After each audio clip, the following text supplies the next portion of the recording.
പ്രിയപ്പെട്ട മനഃശാസ്ത്ര ഡോക്ടർക്ക് എനിക്കൊരു പിടിയും കിട്ടുന്നില്ല സാർ. ദയവ് ചെയ്ത് എത്രയും പെട്ടെന്ന് സ്ത്രീകളുടെ മനഃശാസ്ത്രത്തെപ്പറ്റി വാരികയിൽ എഴുതൂ.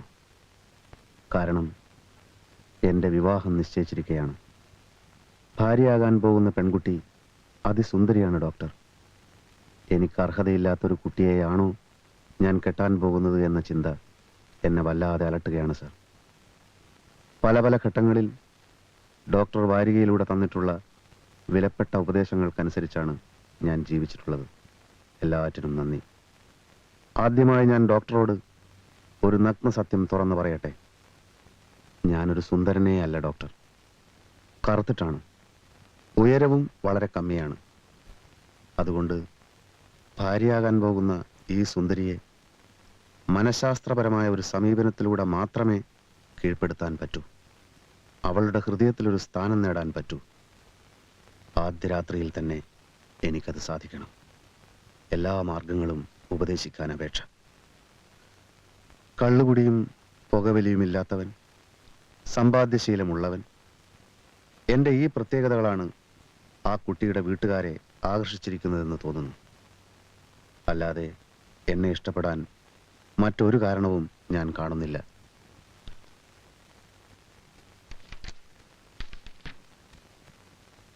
എൻ്റെ ഒരു മൂത്ത ചേട്ടനോടെന്ന പോലെ ഞാൻ താങ്കളോട് ചോദിക്കുകയാണ് ഡോക്ടർ. ഉയരം വെക്കാൻ വല്ല വിദ്യകളുമുണ്ടോ?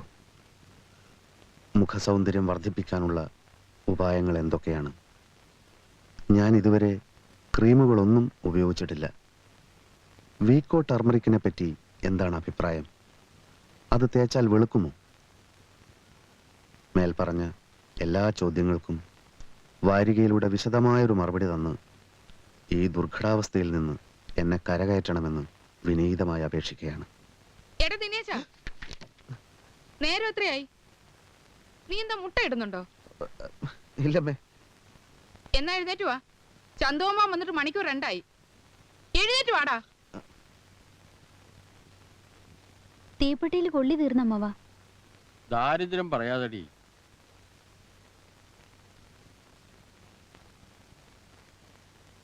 എന്താടോ ഒരു തീപ്പെട്ടി വാങ്ങിക്കൊണ്ടുവരാൻ പോലും ഇവിടെ ആളില്ലേ? ഞാൻ ഓർമ്മിപ്പിച്ചിരുന്നു അമ്മവാ. കല്യാണം നിശ്ചയിച്ച പിന്നെ ദിനേശിട്ട് ഈ ലോകത്തൊന്നുമല്ല. മുറി അടച്ചിട്ടിരുന്നു ഒരേ ചിന്ത എപ്പോഴും. ഇവനെ ഏൽപ്പിച്ച ഒന്നും നടക്കില്ല. ചേട്ടൻ തന്നെ ക്ഷണിക്കാൻ തുടങ്ങിക്കോളൂ. ടൗണിലൊക്കെ ഞാൻ പറഞ്ഞു കഴിഞ്ഞു അമ്മാവാ. ഈ നാട്ടിലുള്ള ഒരാളെ ഒഴിവാക്കണ്ട, എല്ലാവരെയും ക്ഷണിക്കണം. എന്റെ ആദ്യത്തെ കല്യാണല്ലേ, അല്ല ഈ വീട്ടിലെ എന്റെ ആദ്യത്തെ കല്യാണല്ലേ. അങ്ങനെ ഇപ്പൊ കല്യാണ മഹോത്സവം ഒന്നും നടത്തണ്ട. മൂക്ക് മുട്ട തിന്ന് ഏമ്പക്കം വിട്ട് സദ്യക്ക് കുറ്റം പറയാൻ കുറച്ചു പേരെ ക്ഷണിച്ചാ മതി. അത് പോരാ, അത് പോരാ. നീ ഞങ്ങള് പറയുന്ന അങ്ങ് അനുസരിച്ചാ മതി. അല്ലെങ്കിൽ ഇപ്പൊ അതിന് മാത്രം പണം എവിടുന്ന? പ്രസ് നടത്തി നടത്തി നീ ഒരു വഴിയാക്കിയില്ലേ? ഇനി സമയമില്ലടോ. താലി പണിയിപ്പിക്കണം, ഡ്രസ് എടുക്കണം, പന്തലിനുള്ള ആളുകളെയൊക്കെ ഏർപ്പാടാക്കണം. മൈക്ക് സെറ്റും പാട്ടും വേണം. അയ്യരാ, മൈക്ക് സെറ്റും പാട്ടും എന്തിനാ? ഭിക്ഷക്കാരെ അറിയിക്കാനോ? അല്ലേലും അതൊക്കെ ഒരു പഴഞ്ചൻ ഏർപ്പാടാ. അല്ല പിന്നെ. ആ ചേട്ടാ, പ്രകാശിന്റെ കത്തുണ്ടായിരുന്നു. അവൻ കല്യാണത്തിന് വരില്ല അത്രേ. ജോലി ചേർന്നല്ലേ ഉള്ളൂ, ലീവ് കിട്ടാൻ പ്രയാസമാണെന്ന്. വേണ്ട, പിന്നെ വരട്ടെ. ഇപ്പൊ ജോലി ശ്രദ്ധിക്കട്ടെ. എന്നാലും സ്വന്തം ചേട്ടന്റെ കല്യാണത്തിന് വരില്ല എന്ന് വെച്ചാല് എന്താ കുഴപ്പം? അല്ല എന്നാലും ജോലി അതിരിക്കട്ടെ. കല്യാണ കത്തിദേവരെ അടിച്ചു തീർന്നില്ലേ? പ്രസ്സിൽ തിരക്കായിരുന്നു, ഇന്ന് അടി തുടങ്ങും. ഇനി സമയമില്ലടോ. ആ കത്തിൽ എന്റെ പേര് വെച്ചിട്ടുണ്ടല്ലോ.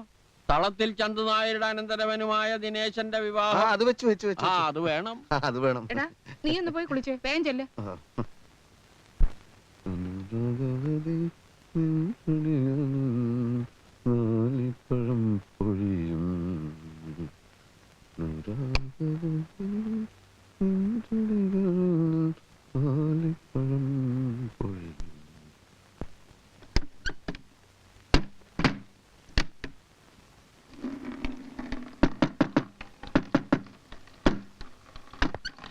തോർത്ത് സോപ്പൊന്നും വേണ്ടേ?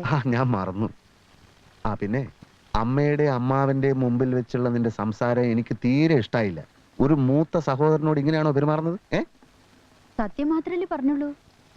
എന്തിനാ ഇത്ര വെപ്രാളം പരിവശമൊക്കെ? പൊടി കൊടുന്നു.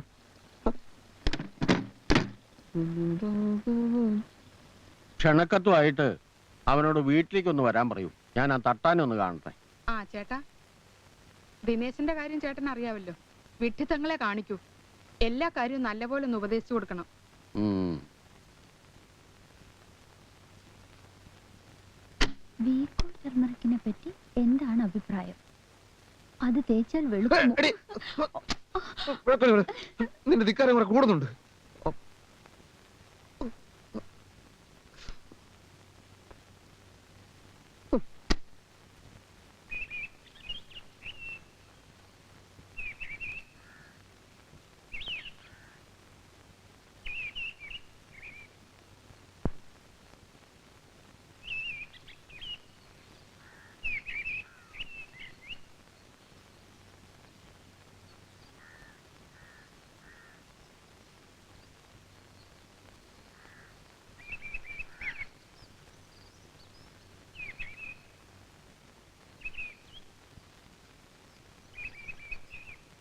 പേ റിവിഷന്റെ കാര്യമേ റിപ്പോർട്ടിൽ പറയുന്നില്ല.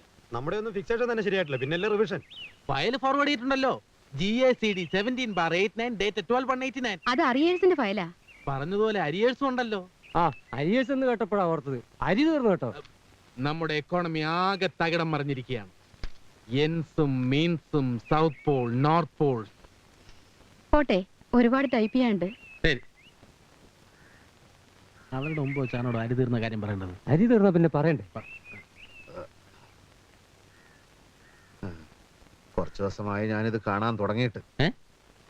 നിങ്ങൾ ബാച്ചിലേഴ്സ് മാത്രമല്ല, ഞങ്ങൾ കുറച്ച് ഫാമിലീസും ഈ ഏരിയയിൽ താമസം ഉണ്ടെന്നുള്ള ഓർമ്മ വേണം. മനസ്സിലായില്ല. സ്ത്രീകൾക്ക് ഇതിൽ വഴി നടക്കണ്ടേ? അവരെ കമന്റ് അടിക്കുക, കണ്ണിറുക്കി കാണിക്കുക, വശീകരിക്കാൻ ശ്രമിക്കുക. മനുഷ്യന്മാരായാലും കുറച്ച് സദാചാര ബോധമൊക്കെ വേണം. ഇയാൾ എന്തോ ഈ പുറമ്പന്ന്? ഈ നാട്ടിലെ സ്ത്രീകളുടെ ഉത്തരവാദിത്വം മുഴുവൻ താൻ ഏറ്റെടുത്തിരിക്കുകയാണ്. എനിക്കൊരു മനസാക്ഷിയുണ്ട്, അതുകൊണ്ടൊന്ന് ഉപദേശിച്ചതാണ്. നിങ്ങൾ നല്ലവരായി ജീവിക്കണം, ചീത്ത മാർഗത്തിലൂടെ സഞ്ചരിക്കരുത്. എല്ലാ ഭാരതീയരും നമ്മുടെ സഹോദരി സഹോദരന്മാരാണ്. വരട്ടെ.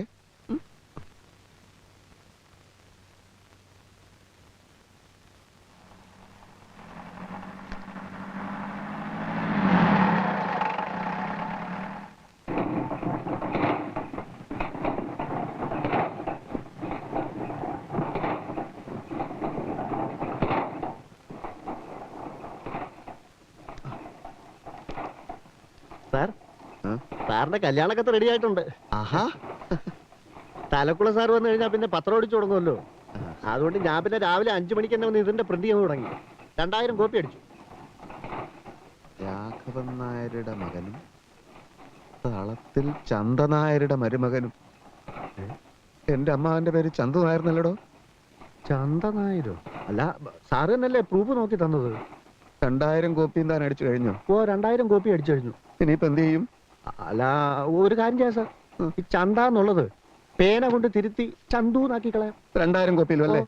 പോടോ ഇവിടുന്ന്, പോടോ. നോക്ക് സാറേ, ഓരോന്നും അടിച്ചു വെച്ചിരിക്കുന്നത്.